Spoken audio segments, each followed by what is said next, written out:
সবাই কুকুরটাকে তাড়া করলে কুকুরটা গিয়ে দিঘির ঘাটে ও পানিতে পড়ে গেছে। পড়ে যাওয়ার পরে আস্তে আস্তে কুমিরটা এসে কুকুরটাকে ধরে নিয়ে যায়। বাংলাদেশের দক্ষিণাঞ্চলীয় জেলা বাগেরহাটের খানজাহান আলীর মাজারের দিঘির ঘাটে একটি কুকুরকে কুমিরের টেনে নিয়ে যাওয়ার একটি ভিডিও সংবাদ মাধ্যম ও সামাজিক মাধ্যমে আলোচনায় এসেছে। কিন্তু সেখানে আসলে কি ঘটেছে জনমনে জন্ম নিয়েছে নানা প্রশ্নের। তবে প্রত্যক্ষদর্শীরা বলছেন ভিন্ন কথা।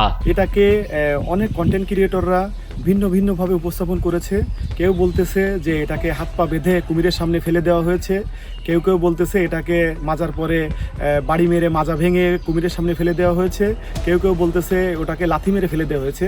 আসলে মূল সত্য ঘটনাটা কেউই আপনারা উপস্থাপন করেন নাই। ওখানে যারা ছিল সবাই শুধু ভিডিও করেছে। ঘটনাটি তদন্ত করার জন্য একটি কমিটি গঠনের কথা জানিয়েছে জেলা ও উপজেলা প্রশাসন। কমিটির সদস্য ও সদর উপজেলা নির্বাহী কর্মকর্তা আতিয়া খাতুন জানান, তারা ইতোমধ্যেই তদন্ত শুরু করেছেন। প্রত্যক্ষদর্শী সূত্রে আরও জানা যায়, কুকুরটি এর আগে দুইজন দর্শনার্থীকে কামড় দেয়। কুকুরটা যখন মাজারের উত্তর পাট দিয়ে দৌড়ায় আসতেছিল, ও আসার পথে বিনা আপার দোকান আছে মাজারের ঘাটে। তা বিনা আপার দোকানের ওখানে 3টা মুরগির বাচ্চা ছিল, একটা মুরগির বাচ্চাকে মেরে ফেলছে আর 2টাকে কামড়িয়েছে। এরপরে 2জন দর্শনার্থীকে কামড় দিয়েছে।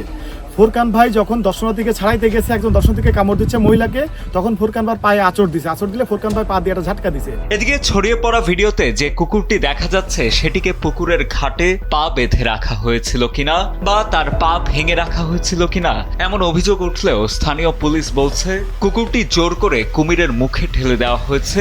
এমন অভিযোগের কোনো প্রমাণ তারা পাননি। এইখানে ধরেন আমি এবং আরো 2-1জন যারা আছে কুমিরের সাথে ভালো সম্পর্ক, কুমিরকে বুঝে, আমরা যদি থাকতাম হয়তো ইনশাআল্লাহ কুকুরটাকে সেভ করতে পারতাম।